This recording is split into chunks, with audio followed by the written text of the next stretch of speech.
My dear students, welcome to my channel. Let's talk about chemistry. आज हम लोग chemistry में कुछ इम्पॉर्टेंट क्वेश्चंस करने वाले हैं, ठीक है। वो जस्ट बिकॉज क्योंकि हम लोग का टारगेट है कि जो बच्चे 2023 में बिहार बोर्ड से एग्ज़ाम देंगे तो उनके लिए कुछ इम्पॉर्टेंट क्वेश्चंस लेके आज मैं यहाँ प्रेजेंट हुई हूँ। आज हम लोग सॉलिड स्टेट से कुछ इम्पॉर्टेंट ऑब्जेक्टिव क्वेश्चंस करेंगे, ठीक है। स्टूडेंट्स देखिए क्वेश्चन क्या कह रहा है। फर्स्ट क्वेश्चन कह रहा है which of the following is non crystalline solid. दिए गए इस 4 ऑप्शन में से ऐसा कौन सा सॉलिड है जो कि क्रिस्टलाइन सॉलिड नहीं है। यानी नॉन क्रिस्टलाइन कहने का मतलब होता है कि वैसे सॉलिड जो क्रिस्टलाइन नहीं होएगा। तो नॉन क्रिस्टलाइन का मतलब क्रिस्टलाइन नहीं होएगा तो क्या होएगा, अमorphous होगा। क्या होगा, अमorphous होगा। और अमorphous वो सॉलिड होंगे जिसके शेप साइज बेसिकली उसके जो पैटर्न होते हैं वो डिफिनिट नहीं होते हैं। तो देखिए ग्रेफाइट के पैटर्न तो डिफिनिट होते हैं, डायमंड के पैटर्न भी डिफिनिट होते हैं, कॉमन सॉल्ट के भी पैटर्न डिफिनिट होते हैं। जिसके पैटर्न डिफिनिट नहीं होते हैं वो होता है ग्लास, उसको हम लोग बोलते हैं ग्लास। इसलिए हमारा जो सही आंसर हो जाएगा वो हो जाएगा ऑप्शन ए, ग्लास। ठीक है, ध्यान रखिएगा।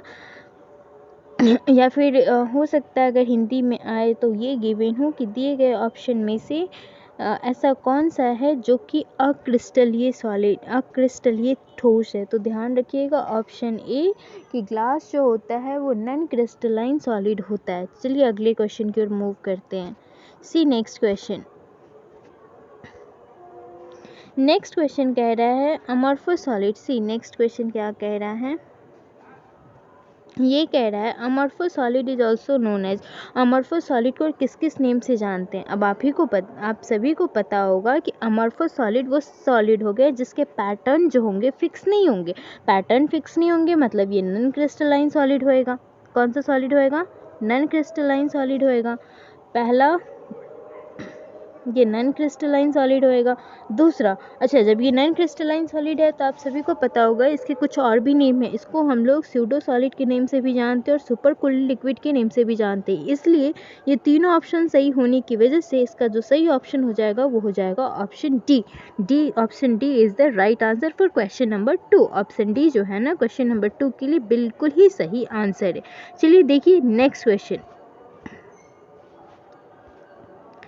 नेक्स्ट क्वेश्चन कह रहा है which of the following is an amorphous solid. दिए गए ऑप्शन में से ऐसा कौन सा सॉलिड है जो अमorphous सॉलिड है। कुछ एग्जाम्पल दे रखा है और आपको इसमें से चूज़ करना है। मेरी बात ध्यान से सुनिएगा। अगर कहीं भी आपको ग्लास देखने को मिले, कहीं भी अगर ग्लास का टर्म देखने को मिले तो आप ध्यान रखेंगे कि ग्लास के टर्म में वो बात जो करेगा ना, ग्लास हो जाए या फिर वो आपसे पूछ ले क्वार्ट्ज ग्लास, यानी जैसे ही आपको ग्लास दिखेगा तो वो अमorphous सॉलिड हो जाएगा। देखिए तो ऑप्शन में है क्वार्ट्ज ग्लास जो है वो अमorphous सॉलिड है। आपको पता है ग्रेफाइट जो होता है वो क्रिस्टलाइन सॉलिड होगा, क्रोम एलम क्रिस्टलाइन सॉलिड होगा, सिलिकॉन कार्बाइड क्रिस्टलाइन सॉलिड होगा।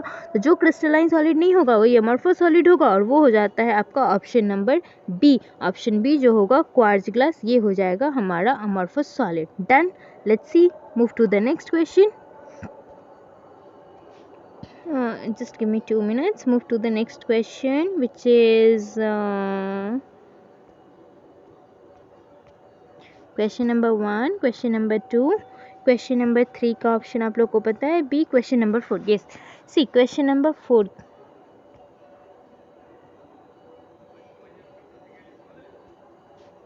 क्वेश्चन नंबर 4 कह रहा है which of the following is a crystalline solid. दिए गए ऑप्शन में से ऐसा कौन सा है जो क्रिस्टलाइन सॉलिड है। अभी मैं आपको बताई कि ग्लास जो होता है वो नॉन क्रिस्टलाइन सॉलिड होता है, या उसको अमorphous सॉलिड बोलते हैं, या सुपर कूल्ड लिक्विड बोलते हैं, या स्यूडो सॉलिड बोलते हैं।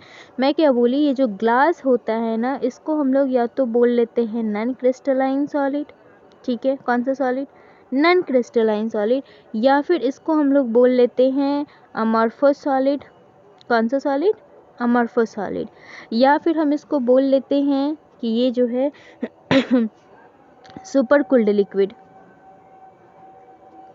इस सब नेम से जानते हैं इसको। तो जब इस सब नेम से इसको हम लोग जानते हैं तो डेफिनेटली ग्लास तो नहीं होएगा, ग्लास नहीं होएगा। रबर का भी शेप जो होता है आप देखते हो कि उसको क्या करते हो, आप चाहो तो उसको स्ट्रेच मतलब उसको खींच भी सकते हो, जब खींचते हो तो फिर अपने पोजीशन को रिटेन कर सकता है, यानी रबर भी नहीं होएगा। तो ऑल ऑफ द एबव भी नहीं होगा और ऑल ऑफ द एबव भी नहीं होगा। तो राइट ऑप्शन हो गया option C. So question number 4 का सही ऑप्शन हो जाएगा ऑप्शन सी। चलिए नेक्स्ट क्वेश्चन की ओर बढ़ते हैं। क्वार्ज। अब इसने क्वार्ज नहीं बोला, बहुत ध्यान से देखिएगा, इसने क्वार्ज ग्लास नहीं बोला, इसने बोला क्वार्ज। क्वार्ज कौन सा सॉलिड है? अब देखिए एक वे मैं बताती हूँ, जब कभी भी आप ऑब्जेक्टिव के क्वेश्चंस करें तो देखिए क्या ऑप्शन में ऑप्शन एलिमिनेशन मेथड लगने वाला है। ऑप्शन एलिमिनेशन मेथड क्या होता है, जरा ध्यान से समझिएगा मैं कौन सा मेथड बोल रही हूँ। ऑप्शन एलिमिनेशन मेथड, जरा देखना। अभी आपको पता है ना अमॉर्फस सॉलिड का दूसरा नेम है स्यूडो सॉलिड। अमॉर्फस सॉलिड का दूसरा नेम है स्यूडो सॉलिड। फॉर दैट आप क्या ये बोलेंगे कि अमॉर्फस सॉलिड का जब दूसरा नेम स्यूडो सॉलिड हुआ तो अमॉर्फस सॉलिड तो नहीं होएगा, स्यूडो सॉलिड भी नहीं होएगा, ऑल ऑफ द एबव नहीं होगा। तो राइट आंसर क्या हो जाएगा? Crystalline solid. ये ऑप्शन एलिमिनेशन मेथड से किए हैं। वैसे ध्यान रखेंगे कि क्वार्ट्ज जो होगा ना वो एक क्रिस्टलाइन सॉलिड होएगा। डन। चलिए बढ़िया। Next question, good conductor of heat and electricity is. Next question क्या कह रहा है, देखिए नेक्स्ट क्वेश्चन कह रहा है good conductor of heat and electricity is. Heat, ऊष्मा और विद्युत का सुचालक कौन है? पहला है एंथ्रासाइट कोक, दूसरा है डायमंड, तीसरा है ग्रेफाइट, चौथा है चारकोल। देखिए कार्बन जो होता है ना वो नॉन मेटल होता है, आप सभी को पता है कार्बन जो होता है वो क्या होता है? Non metal. और नॉन मेटल जो होते हैं वो गुड कंडक्टर ऑफ इलेक्ट्रिसिटी होती है, bad conductor of electricity. Obviously सबका आंसर होगा कि नॉन मेटल जो होते हैं वो इंसुलेटर होते हैं, डेफिनेटली। तो मैं आपके साथ बिल्कुल एग्री करती हूँ। बट कार्बन के सारे forms bad conductor of heat and electricity होते हैं एक्सेप्ट वन फॉर्म, सिर्फ और सिर्फ एक फॉर्म को छोड़ के। अब हमें बस उसी एक फॉर्म को ध्यान में रखना है, मेरी बात ध्यान से सुनेंगे। वो एक फॉर्म कौन सा हो जाएगा? उस एक फॉर्म को हम लोग जानते हैं by the name of graphite. Graphite जो होता है ना वो हीट और इलेक्ट्रिसिटी का गुड कंडक्टर होता है। ठीक है, बढ़िया। सी नेक्स्ट क्वेश्चन। नेक्स्ट क्वेश्चन कह रहा है which of the following is not the characteristics of ionic solid. आप लोग पढ़े हुइएगा आयनिक सॉलिड। आयनिक सॉलिड की दिए गए ऑप्शन में से ऐसी कौन सी प्रॉपर्टी है जो आयनिक सॉलिड की प्रॉपर्टी नहीं है? आपको पता होना चाहिए आयनिक सॉलिड जो होता है ना वो ऐसा यूँ कह लो सॉलिड स्टेट में। आयनिक सॉलिड जो होता है, मैं ये कह रही हूँ कि ये जो आयनिक सॉलिड होते हैं ना वो सॉलिड स्टेट में बैड कंडक्टर ऑफ इलेक्ट्रिसिटी होते हैं, या फिर यूँ कह लो तो क्या होते हैं? इंसुलेटर की तरह ही बिहेव करते हैं। लेकिन जैसे ही आप इसके मॉल्टेन स्टेट में लेते हो, तो मॉल्टेन स्टेट कहने का मतलब ये वैसा स्टेट हो गया जिसमें ये अपने आयंस के फॉर्म में टूट जाएगा, जैसे कि NaCl है। तो NaCl को आपको पता होगा कि जब कभी भी हम अगर घर पे प्रॉब्लम हो जाती है लाइट की तो क्या करते हैं हम लोग? अर्थेड वायर के पास जाते हैं। उस अर्थेड वायर के पास साल्ट सॉल्यूशन का यानी नमक का जो घोल होता है ना उसको डाल के आते हैं। नमक की घोल कहने का मतलब आप NaCl को जो उसके एक्वस स्टेट में डाल रहे हो ना, तो Na प्लस और Cl माइनस के फॉर्म में टूट रहा है, और इस आयंस की वजह से ये गुड कंडक्टर ऑफ इलेक्ट्रिसिटी है। देखना पहला ऑप्शन क्या कह रहा है? Very low value of electrical conductivity in the molten state. पहला ही ऑप्शन गलत हो गया। मॉल्टेन स्टेट में तो उसकी कंडक्टिविटी अच्छी होगी, लेकिन ये इसने तो बोला अच्छी नहीं होगी, यानी कि जो सही ऑप्शन हुआ वो हो गया आपका ऑप्शन ए। क्यों? क्योंकि ये बोल रहा है प्रॉपर्टी नहीं है, तो ऑप्शन ए प्रॉपर्टी नहीं है। ठीक है, समझ में आया? अच्छा, ब्रिटाइल नेचर होता है इसलिए ये ऑप्शन नहीं होएगा। स्ट्रॉन्ग फोर्स ऑफ अट्रैक्शन, आप सभी को पता है आयनिक सॉलिड में जो फोर्स ऑफ अट्रैक्शन लगता है उसको हम लोग आयनिक बॉन्ड के नेम से जानते हैं, और आयनिक बॉन्ड एक स्ट्रॉन्ग फोर्स ऑफ अट्रैक्शन है, यानी ये इसकी प्रॉपर्टी है, तो ये भी नहीं होगा। लास्ट है एनआइसोट्रॉपिक नेचर। ये जो होता है वो एनआइसोट्रॉपिक नेचर का होता है। यस, जितने भी क्रिस्टलाइन सॉलिड होते हैं वो एनआइसोट्रॉपिक नेचर के होते हैं, यानी ये भी ऑप्शन नहीं होगा। इसके लिए सही ऑप्शन हो जाएगा क्वेश्चन नंबर 7 का सही option A. Done. See next question, which of the following. See next question क्या कह रहा है, देखिए जरा क्वेश्चन को। Which of the following is favorable condition for the existence of a substance in solid state? ये बहुत ही इंटरेस्टिंग क्वेश्चन है और ये क्वेश्चन में भी आपसे पूछ लिया जाएगा, ध्यान दीजिएगा इस पे। क्या कह रहा है, आप सभी को पता है कि अगर आप किसी सॉलिड को लेते हो, जैसे NaCl को लेते हो, ठीक है, NaCl एक सॉलिड है ना, तो इस NaCl को ऐसा क्या कंडीशन डालें कि ये NaCl के फॉर्म में ही रह जाए। आप हाई टेम्परेचर दोगे तो इसके आयंस में टूटेंगे, मतलब ये कंडीशन नहीं हुआ। लो टेम्परेचर दोगे तो बात बन सकती है कि वो सॉलिड स्टेट में ही रहेगा। हाई थर्मल एनर्जी दोगे तो भी नहीं होगा। वीक कोहेसिव फोर्स लगाओगे फिर भी नहीं होगा, क्योंकि सॉलिड स्टेट जो है वो एक ऐसा है जिसमें उसके जो शेप और वॉल्यूम होते हैं दोनों के दोनों फिक्स्ड होते हैं, और वो तब होंगे, वो तब तक रहेंगे। जैसे कि आपको पता है वाटर जो कि किस फॉर्म में होता है, लिक्विड फॉर्म में। अगर इस वाटर को आइस बनाना है तो आइस की बात कर रहे हो, मतलब आप सॉलिड स्टेट की बात कर रहे हो, और सॉलिड स्टेट की बात कर रहे हो तो ये तब होगा ना। आपको पता है क्या करते हो, आप उसको फ्रीज में डालते हो। फ्रीज में डालने का मतलब क्या, मतलब ये होता है कि हम उसके टेम्परेचर को रिड्यूस्ड कर रहे हैं, और जब हम टेम्परेचर को रिड्यूस्ड करते हैं तो ये आइस के फॉर्म में आइस कौन सा स्टेट हुआ, सॉलिड स्टेट। यानी कि क्वेश्चन है कि दिए गए ऑप्शन में से ऐसा कौन सा कंडीशन है जिसमें कोई सब्सटेंस सॉलिड स्टेट में ही रह सकता है। So your correct option is option B, low temperature. Done. चलिए और क्वेश्चंस देखते हैं। नेक्स्ट क्वेश्चन बढ़िया है और होप सो इसको भी ध्यान रखिएगा। Which one of the following is an ionic solid? दिए गए में से कौन सा आयनिक सॉलिड होएगा? वाटर आयनिक सॉलिड नहीं होएगा, इसके बाद कैल्शियम फ्लोराइड ये भी नहीं होएगा क्योंकि इस मॉलिक्यूलर सॉलिड होएगा। MgO नहीं होगा, कौन सा हो जाएगा? Zinc sulphate. ध्यान रखिएगा, जिंक सल्फेट जो होता है वो आयनिक सॉलिड होगा। क्यों? क्योंकि जिंक सल्फेट को हम लोग जब तोड़ेंगे तो ये आयंस के फॉर्म में टूटेगा, Zn+S-2। ठीक है, और आपको पता है आयनिक सॉलिड के जो कंस्टिट्यूएंट पार्टिकल्स होते हैं वो आयंस होते हैं, इसी वजह से your correct option is Zns। See next one.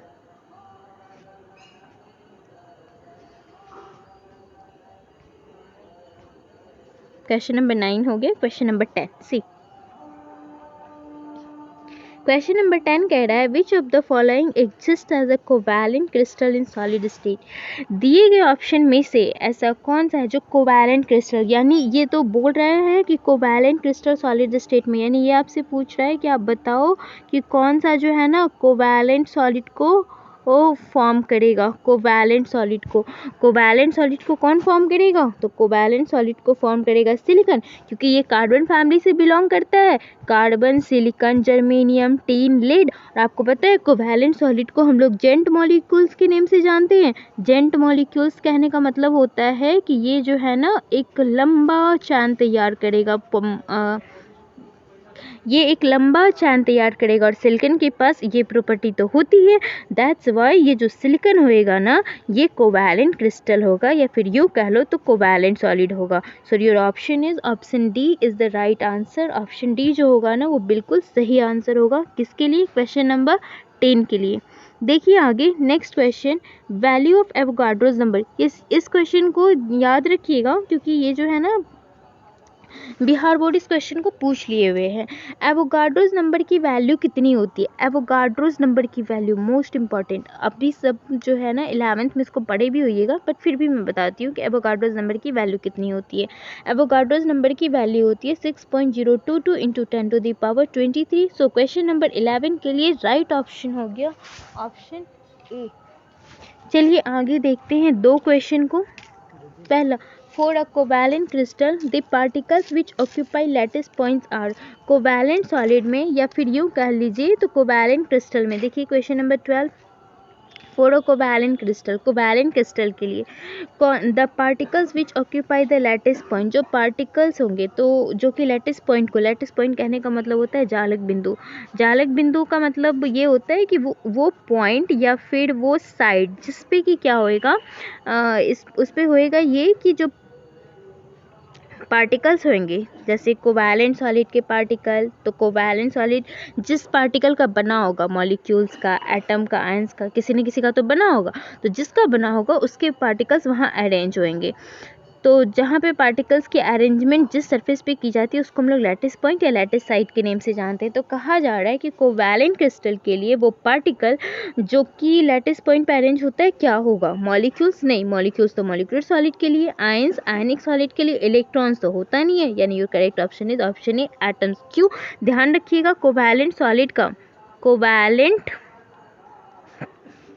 Solid का जो अदर नेम है ना उसको हम लोग जानते हैं by the name of atomic solid. इसको हम लोग एटॉमिक सॉलिड के नेम से भी जानते हैं। ठीक है, चलिए आगे बढ़े। गुड, बढ़ते हैं आगे। The lattice site in a pure crystal, ठीक है, इसको भी देख लीजिए आप। The lattice site in a pure crystal can not be occupied by.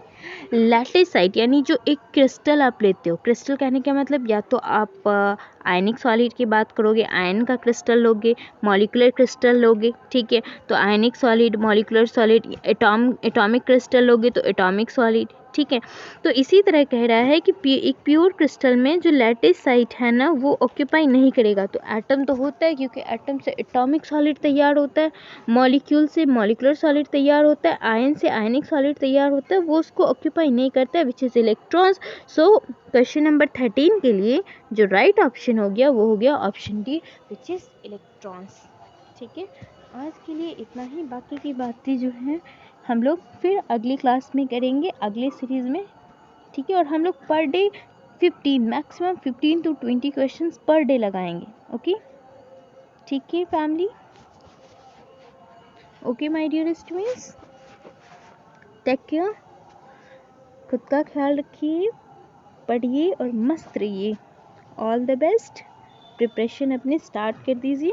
ठीक है, चलिए, टेक केयर।